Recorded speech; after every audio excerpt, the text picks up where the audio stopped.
Mari Bapak Ibu kita membaca firman Tuhan dari Amsal 16. Saya bacakan ayat 1 sampai 16. Manusia dapat menimbang-nimbang dalam hati, tetapi jawaban lidah berasal daripada Tuhan. Segala jalan orang adalah bersih menurut pandangannya sendiri, tetapi Tuhanlah yang menguji hati.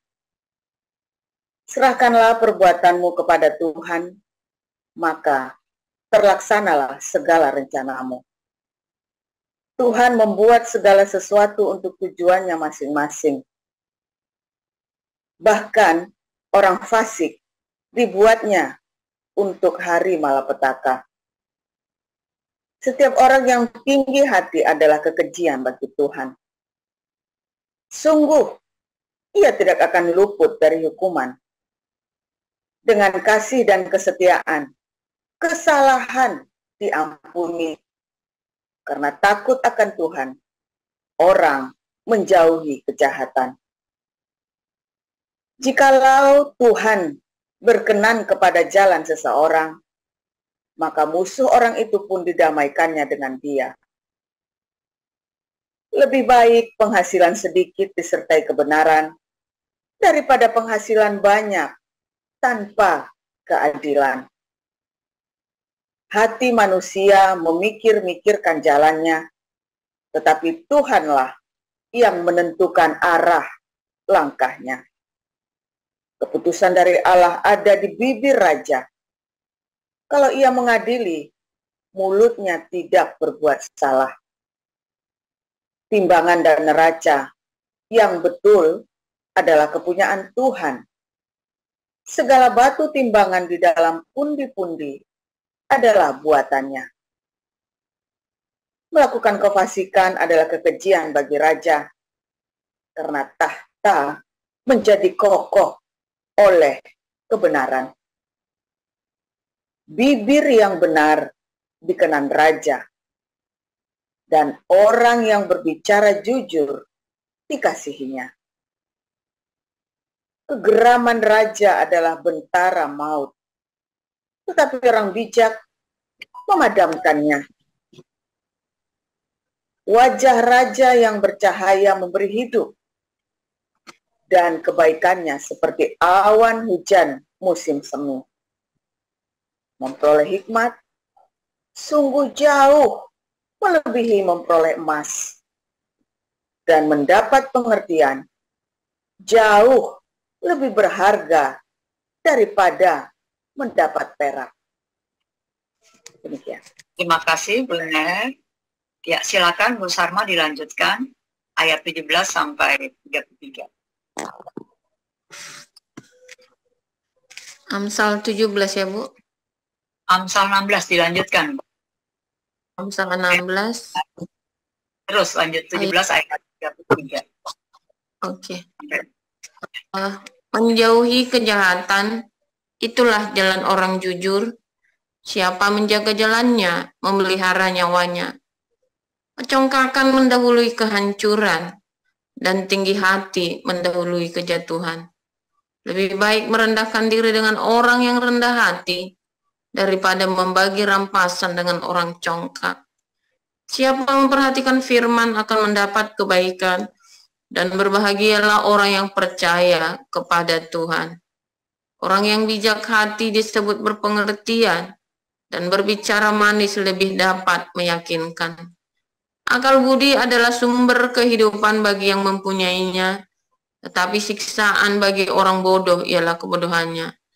Hati orang bijak menjadikan mulutnya berakal budi, dan menjadikan bibirnya lebih dapat meyakinkan.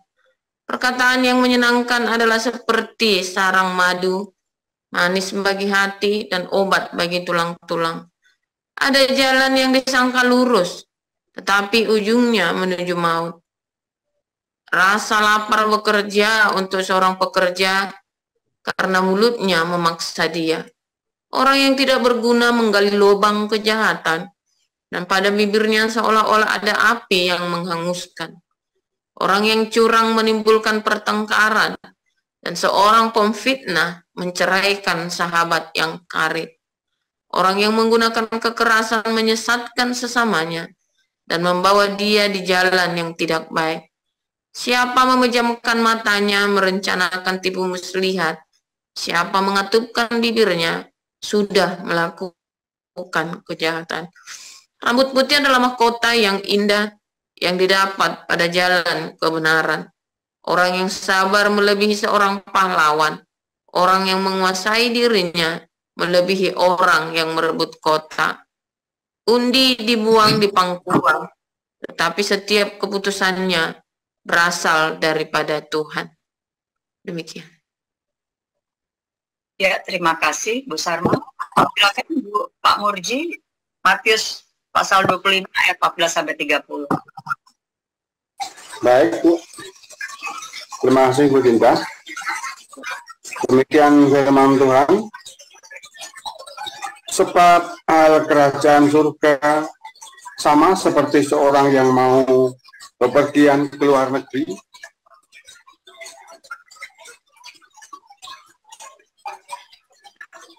yang memanggil hamba-hambanya dan mempercayakan hartanya kepada mereka. Yang seorang diberikannya 5 talenta, yang seorang lagi 2, dan yang seorang lain lagi 1. Masing-masing menurut kesanggupannya. Lalu ia berangkat. Segera pergilah hamba yang menerima 5 talenta itu. Ia menjalankan uang itu lalu beroleh laba 5 talenta. Hamba yang menerima 2 talenta itu pun berbuat demikian juga dan berlaba 2 talenta. Tetapi hamba yang menerima 1 talenta itu pergi dan menggali lubang di dalam tanah, lalu menyembunyikan uang tuannya. Lama sesudah itu, pulanglah tuan hamba-hamba itu lalu mengadakan perhitungan dengan mereka. Hamba yang menerima 5 talenta itu datang dan ia membawa laba 5 talenta. Katanya, Tuan, 5 talenta Tuan percayakan kepadaku, lihat, aku telah beroleh laba 5 talenta. Maka kata tuannya itu kepadanya, baik sekali perbuatanmu itu, hai hambaku yang baik dan setia. Engkau telah setia dalam perkara kecil, aku akan memberikan kepadamu tanggung jawab dalam perkara yang besar. Masuklah dan turutlah dalam kebahagiaan Tuanmu. Lalu datanglah hamba yang menerima 2 talenta itu, katanya, Tuan, 2 talenta Tuan percayakan kepadaku, lihat, aku telah beroleh laba 2 talenta. Maka kata tuannya itu kepadanya, baik sekali perbuatanmu, hai hambaku yang baik dan setia. Engkau telah setia memikul tanggung jawab dalam perkara yang kecil, aku akan memberikan kepadamu tanggung jawab dalam perkara yang besar. Masuklah dan turutlah dalam kebahagiaan Tuanmu. Kini datanglah juga hamba yang menerima 1 talenta itu dan berkata, Tuan, aku tahu bahwa Tuan adalah manusia yang kejam, yang menuai di tempat di mana Tuan tidak menabur, dan yang memungut dari tempat di mana Tuan tidak menanam. Karena itu aku takut dan pergi menyembunyikan talenta Tuan itu di dalam tanah. Ini terimalah kepunyaan Tuan. Maka jawab tuannya itu, hai kamu hamba yang jahat, malas dan malas, jadi kamu sudah tahu bahwa aku menuai di tempat di mana aku tidak menabur dan memungut dari tempat di mana aku tidak menanam. Karena itu sudahlah, seharusnya uangku itu kau berikan kepada orang yang menjalankan uang, supaya sekembaliku aku menerimanya serta dengan bunganya. Sebab itu ambillah talenta itu daripadanya dan berikanlah kepada orang yang mempunyai 10 talenta itu. Karena setiap orang yang mempunyai kepadanya akan diberi, sehingga ia berkelimpahan. Tetapi siapa yang tidak mempunyai, apapun juga yang ada padanya akan diambil daripadanya. Dan campakkanlah hamba yang tidak berguna itu ke dalam kegelapan yang paling gelap. Di sanalah akan terdapat ratap dan kertak gigi. Ya, terima kasih Pak Bobi. Ya, kita akan mendengarkan renungan firman Tuhan yang akan disampaikan oleh Bapak Evangelis Yuda A. yang berjudul Mengelola Talenta. Silakan Pak Yuda. Terima kasih Bapak Ibu yang sudah mensupport dari pada embun pagi ini. Shalom semuanya, dimanapun Bapak Ibu dan saudara-saudara berada. Semoga Tuhan memberikan kesehatan dan hati yang gembira pada saat ini, karena firman Tuhan selalu baru setiap pagi. Bacaan tadi dari Matius yang merupakan perumpamaan yang disampaikan oleh Tuhan Yesus sendiri, menceritakan tentang seseorang yang memiliki hamba-hamba dan akan berniat bepergian untuk beberapa waktu yang lamanya.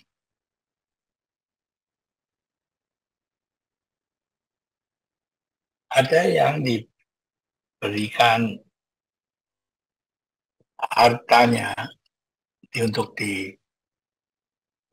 ditinggalkan kepada mereka, maksudnya adalah supaya mereka bisa mengelolanya dan menghasilkan sesuatu.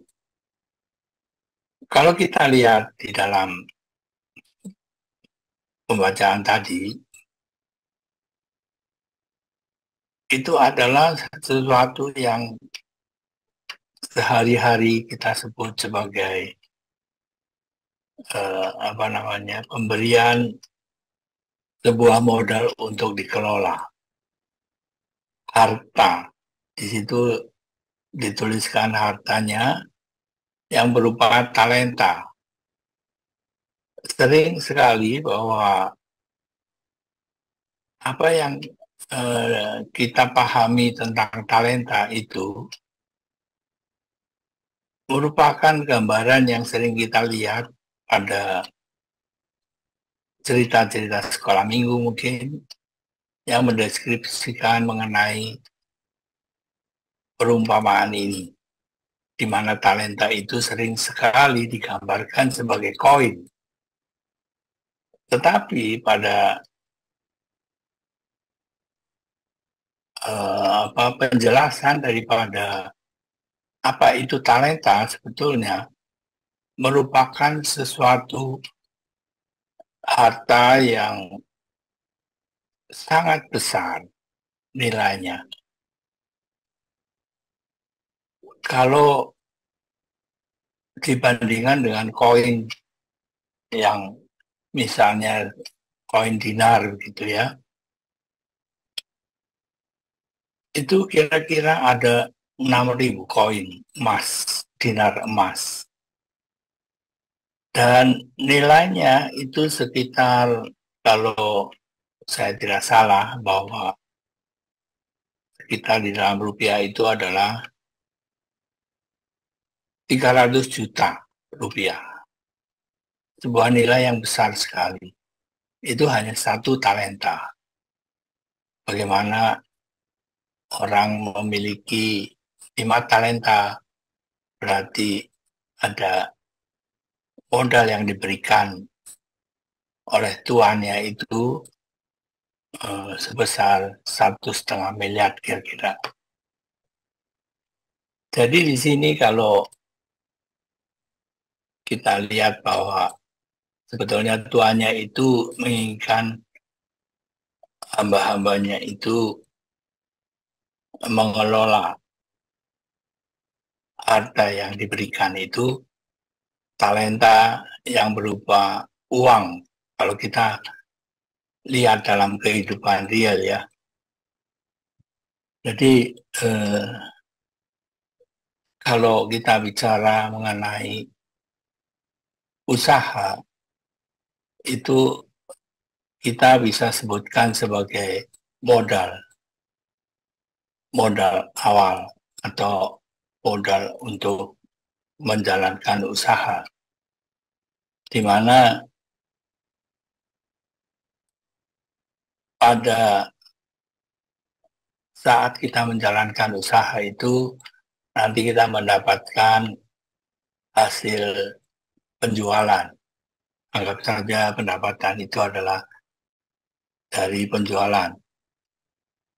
Kemudian kalau penjualan itu ada yang namanya pengeluaran atau biaya, di mana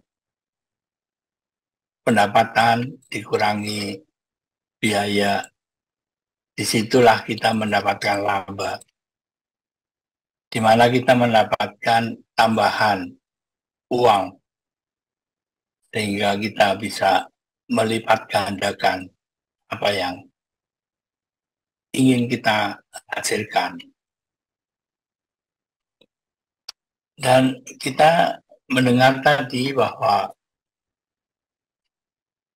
orang yang memiliki 5 talenta menjalankannya dengan baik sehingga menghasilkan 5 talenta, dan yang memiliki 2 talenta menjalankannya mendapatkannya 2 talenta, dan itu adalah suatu hasil yang dipuji oleh tuannya.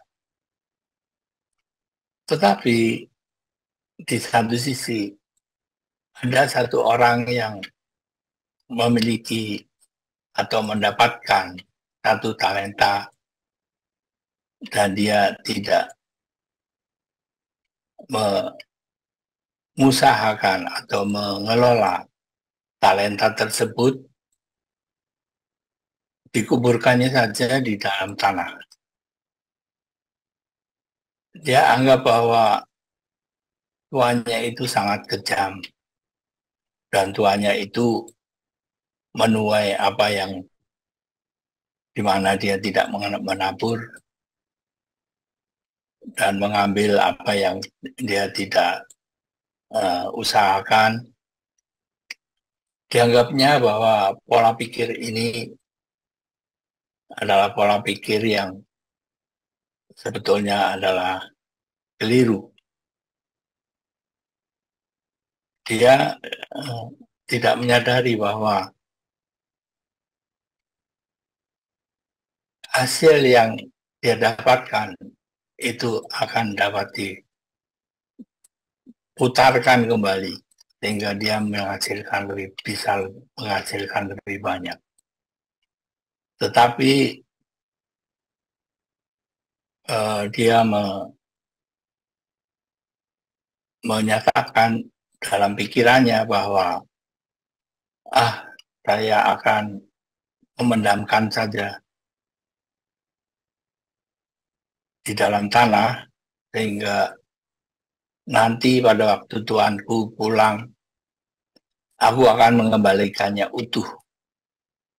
Di dalam hal ini ada satu ketakutan dan kemalasan daripada hamba yang memiliki mendapatkan 1 talenta tadi, yaitu di mana dia takut rugi, takut hilang, atau takut yang lain. Ini adalah berasal dari pola pikir dan mungkin gaya hidup. Sebetulnya dia salah berpikir. Seandainya saja dia bisa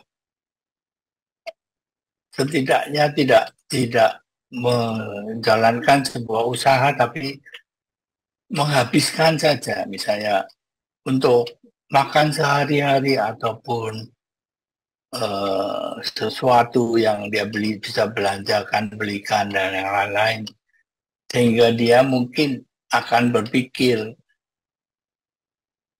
sebaliknya, di mana enak punya uang untuk dibelanjakan kembali. Nah, tapi dia juga berpikir bahwa kalau uangnya habis, nanti dia memerlukan uang lagi, dan dia siapa tahu mendapatkan pencerahan untuk bisa menggandakan atau mengusahakan uang yang ada sisa yang dia miliki. Bapak, Ibu, Saudara-saudara, itu adalah gambaran real di dalam kehidupan kita. Tetapi saya berpikir bahwa ini adalah satu perumpamaan.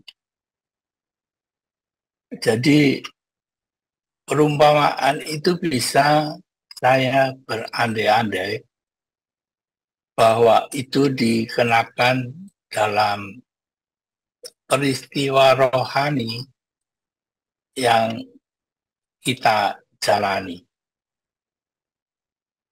Jadi apa itu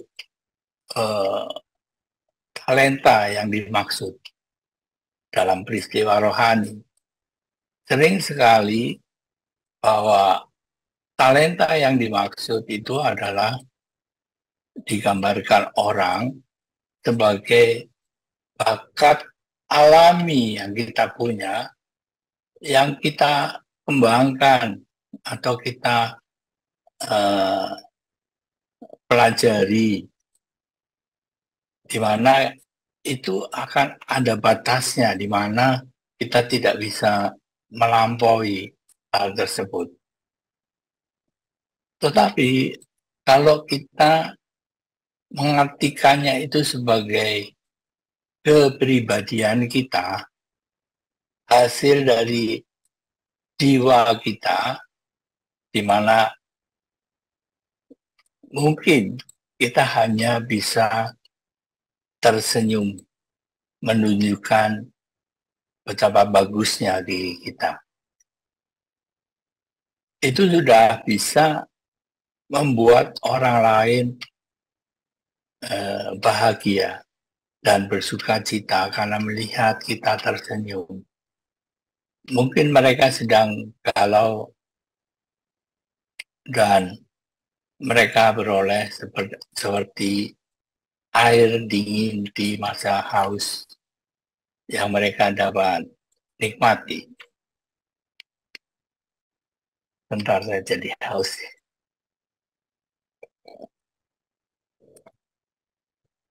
Jadi itu adalah hal yang kecil yang dapat kita lakukan.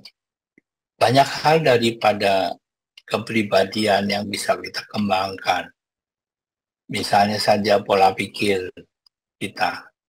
Pola pikir kita diarahkan sebagai sesuatu yang positif, bukan negatif, seperti hamba yang memiliki satu talenta tadi memperkirakan bahwa tuannya itu sangat kejam, curiga bahwa tuannya itu menghasilkan dari apa yang bukan diusahakannya.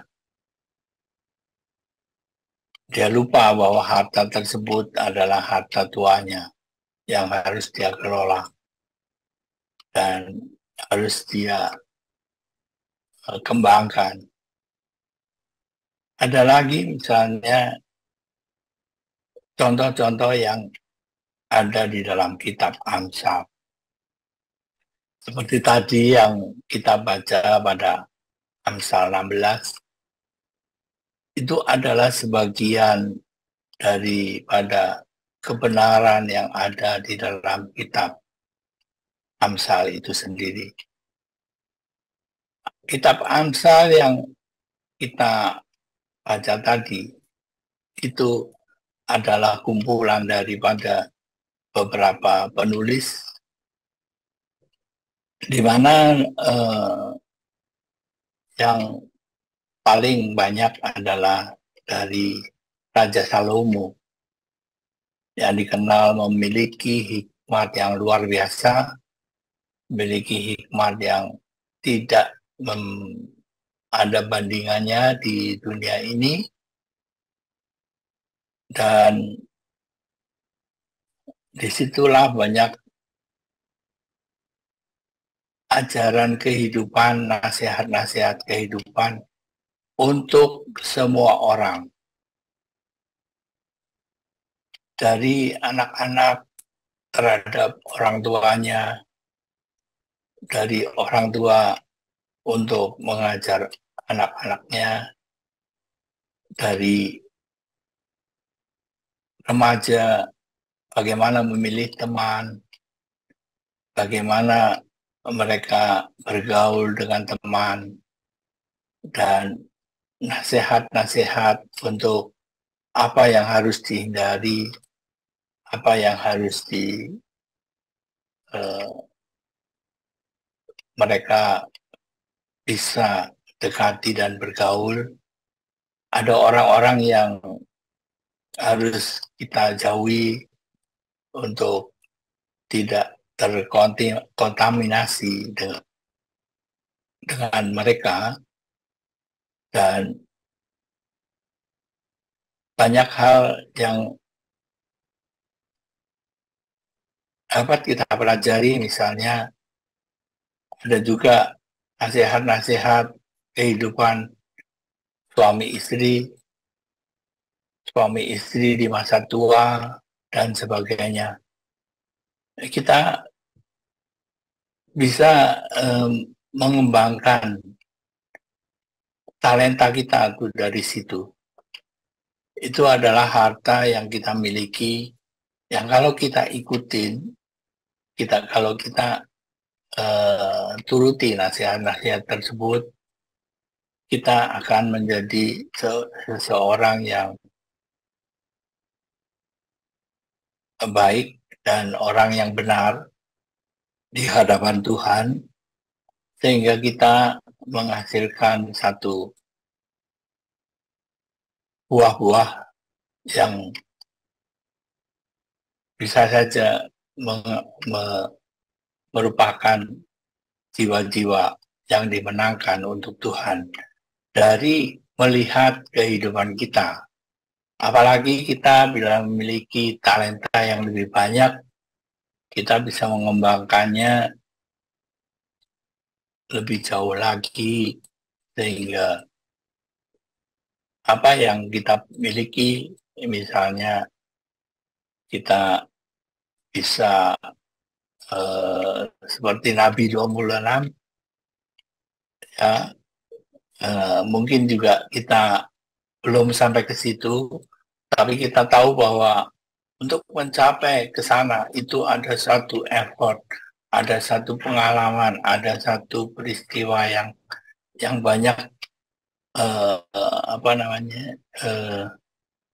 jatuh dan bangun, dan pimpinan Tuhan dan ketakutan dan sebagainya, yang merupakan yang harus dilalui, sehingga makin lama kehidupan kita semakin diperbaharui.